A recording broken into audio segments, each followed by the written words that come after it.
Hello friends and welcome to the video. Today I aim to take you away from everything familiar and to the eerily vacant ruins of places long deserted. At the very least, it can be unsettling to walk amongst abandoned buildings, knowing people have lived and died and made memories in spaces that are now only skeletons of what once was.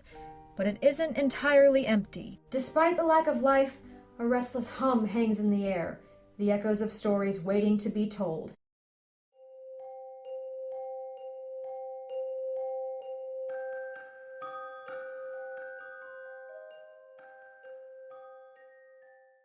What seems like a paradise for some can be a nightmare for others. Hashima Island lies 9 miles off the coast of Nagasaki in southern Japan, completely abandoned. The island earned the nickname Gunkanjima, or Battleship Island, for its striking resemblance to a Japanese battleship. The island was once the home of a coal mining operation that began in 1887 and was run by Mitsubishi. The conditions were hazardous for the miners and over 200 native men lost their lives over the course of 87 years. However, despite the risk, Mitsubishi did everything they could to provide for their workers. In 1916, the company constructed a 9-story concrete apartment complex to accommodate the workers, and from that point on, the island community only grew. The population reached its peak in 1959, housing 5,259 people on just 16 acres, making it, at the time, the most densely populated city in the world, more so than even Manhattan or Tokyo. For a time, the community thrived on the island.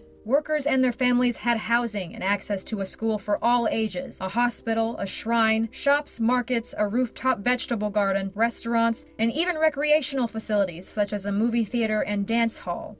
The bustling city was labyrinth-like in its build, and stairs were utilized as roads to make the most out of vertical space. The island was fortified with a wall surrounding its borders to protect it from the sea, and a majority of the buildings were constructed from concrete to withstand regular typhoons. There was a sense of community among the residents of Hashima Island. They had everything they needed to live and live well. However, Hashima Island also harbors a sinister past. During World War II, many of the young, able-bodied Japanese workers were sent off to war, but that didn't stop the mining operations from continuing. Captive Koreans and Chinese prisoners of war were shipped to the island and forced to work under brutal conditions as slave laborers. One Korean prisoner recalls that the men were forced to live in a tiny, deteriorating room with 7 to 8 other people. They were under constant surveillance by Japanese guards and received only one small portion of mush every day, comprised of brown rice, bean dregs, and whole sardines all boiled together. The men were more afraid of starving to death than they were of being bombed.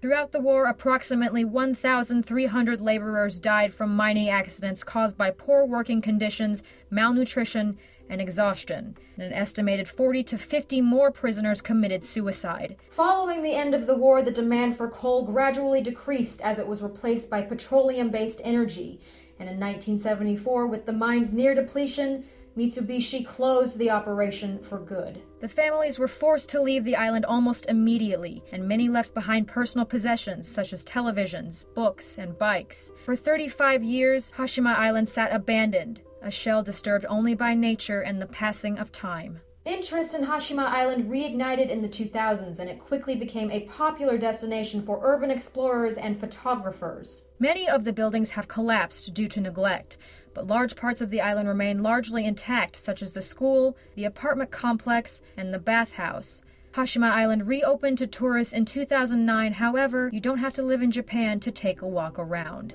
Thanks to technology, there are several ways you can explore the ruins from the comfort of your own home. There is a video of a virtual 3D model tour linked below, but perhaps the best way to see Hashima's crumbling state is through Google Street View. Though the island is currently uninhabited by humans, it marks Japan's industrial progress and recalls a dark history, and reminds us of the lives lost on Battleship Island.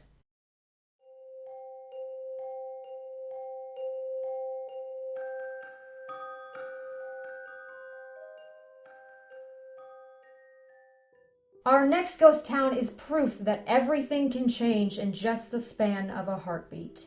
Located in northern Ukraine, Pripyat was a city founded in 1970 to house the workers of the nearby Chernobyl nuclear power plant, which was at the time considered an engineering achievement and source of pride for the Soviet Union. The city thrived, reaching a peak population of 50,000 people. Pripyat seemed like the perfect place to call home, with more than enough housing, several schools, a hospital, malls, movie theaters, a nearby lake, and an amusement park. The city was even large enough to have its own railway station and bus transportation system. Life in Pripyat seemed like a dream come true. However, 16 years after its founding, life for residents of Pripyat became a living nightmare. On April 26, 1986, the workers at the Chernobyl nuclear power plant ran the plant at low power, something that made the nuclear reactors unstable. This was a flaw in the Soviets' design of the reactors, and running the plant at low power violated safety precautions. The instability caused a massive power surge, which increased the heat inside Reactor 4,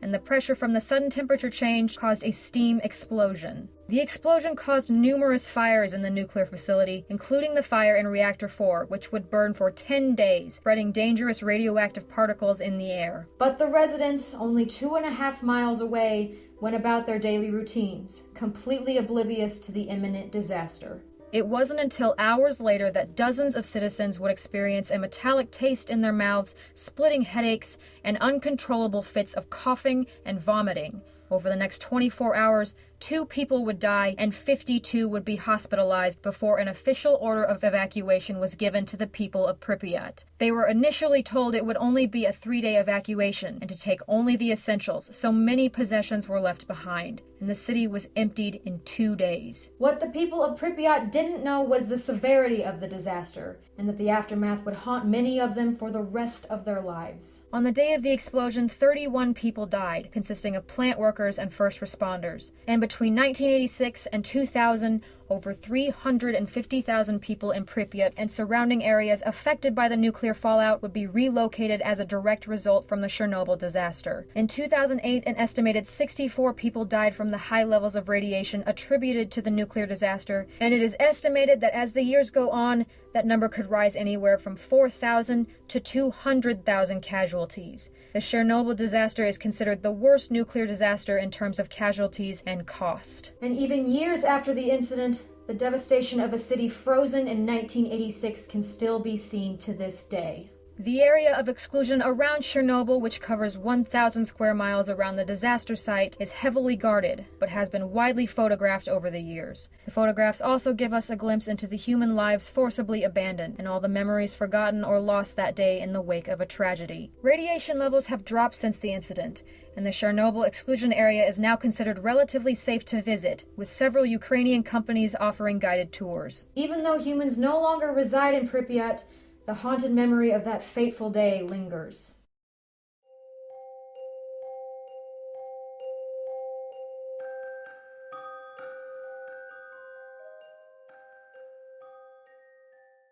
At first, the town of Centralia appears normal, charming even, but beneath the ground of this town is a completely different story. Located in eastern Pennsylvania, Centralia's population has continued to dwindle since its inception. From a population of 2,700 in 1890 to 1,000 in 1981, all the way to a mere 7 people in the year 2013, the decrease comes with good reason. Beneath the streets and homes of Centralia, there is a raging coal mine fire that spans approximately 3,700 acres, reaching depths of up to 300 feet, with the temperatures exceeding 1,000 degrees Fahrenheit at the core of the fire. The fire has been burning since 1962, over 50 years after it was first ignited. It is believed by some that the underground fire was the result of the town council of Centralia burning trash in a landfill located along a strip mine that is connected to the coal mines. However, there are several other theories surrounding the fire's origins, including spontaneous combustion during a particularly hot summer or someone illegally dumping still smoldering ashes into the landfill. The exact day the fire started in 1962 is still unknown, but evidence of the burning pits beneath the city began to surface. Residents began complaining of a foul odor invading the town.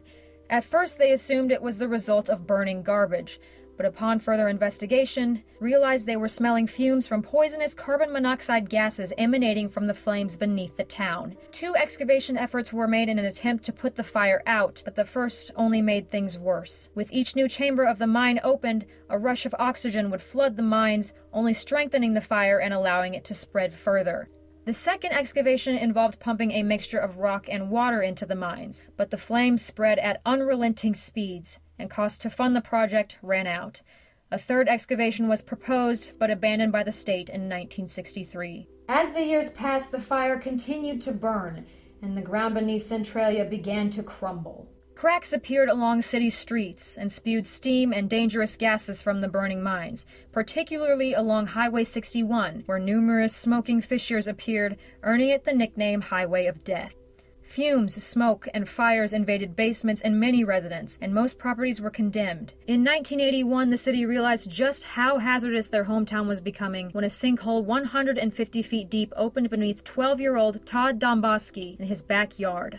Luckily, Tom was able to hold onto a tree root until his 14-year-old cousin pulled him out of the pit and away from his imminent plunge. 3 years after Todd's brush with death, Congress approved $42 million in relocation efforts, buying out houses and businesses of citizens to evacuate the dangerous and deteriorating city. The fires spread over half a mile away to the town of Burnsville, which had to be abandoned and leveled, and there is concern about the fire stretching closer and closer to Ashland, Pennsylvania, 2 miles away. Centralia is currently the domain of the Commonwealth of Pennsylvania, but the remaining 7 citizens reached a settlement with the state in 2013, allowing them to live out the rest of their days in their Centralia homes. Highway 61 was rerouted around Centralia and closed, and access is discouraged due to the dangerous conditions of the grounds, but that hasn't stopped people from visiting. The devastation at Centralia inspired the makers of the 2006 horror film Silent Hill, which was based on the highly successful horror video game series of the same name. The fires of Centralia still burn beneath the city today,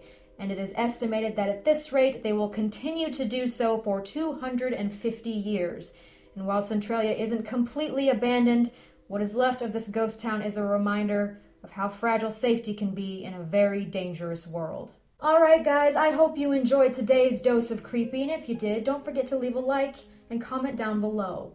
If you are already subscribed to my channel, thank you, and if you aren't but would like to see more creepy content in your sub box, don't forget to hit that big red button in the corner, because I promise you more sinister things are coming. You can also follow me on social media. I have a Twitter, Instagram, Facebook, Snapchat, and Tumblr.